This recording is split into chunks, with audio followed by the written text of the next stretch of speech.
it's funny. Networking is a funny word because it's got these connotations around it, and you get a lot of people trying to network, and what they approach networking with is, what can I get from these people? And it's a really wrong way to go about things.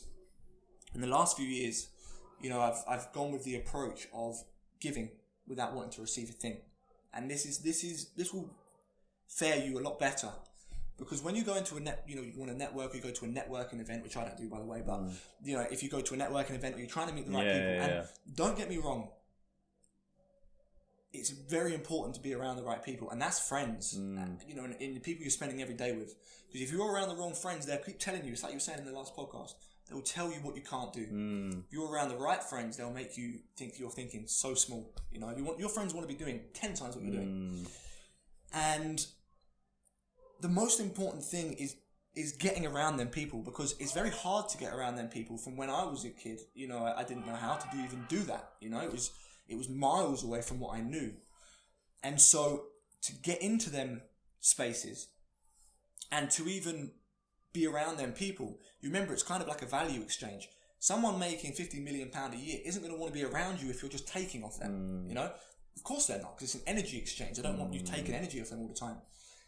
So think of networking on how much can you give people. And this is a rule for life. You will be much happier. You will be much more fulfilled in your businesses. Still rolling? Yeah, still rolling. Yeah. In your businesses, in your life, if you're from a place of giving, right?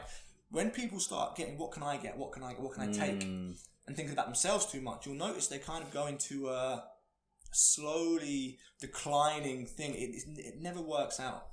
So for me, it's all about what can I give, and that's not just for networking. That's to my friends. That's to causes, whatever. It makes me happier.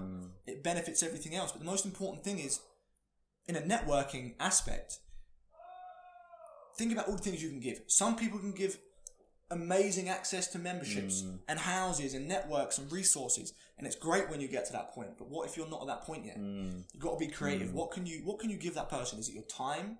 Are you great at photography? Can you get around that person by giving your skill to them? And what you'll find is, people always talk about mentors, right? A lot of the time you can be talking to the right friends and they're mentoring you without you even knowing, but you're having great conversation and you're enjoying it. And I've had people work for me, and they've wanted to work for me for free. And because they've approached me with this value add approach, they've worked for me for like a month for free, not asked anything from me, done such a great job that I've brought them on. So you compare that person to the person that's coming to you saying, "Hi, can you hire me?" You don't even know, what can you add? It's all about them and your approach to them. And so networking is extremely important, because, and networking, like I say, has got a bad word, but the associations and associations you hold will more or less determine the person you become. So I think they say you're the average of the 5 people you hang around with, right? And it's the truest thing ever. Really is the truest thing ever. And if you can understand that concept, and if you can get around the right people, it will fare you for the rest of your life.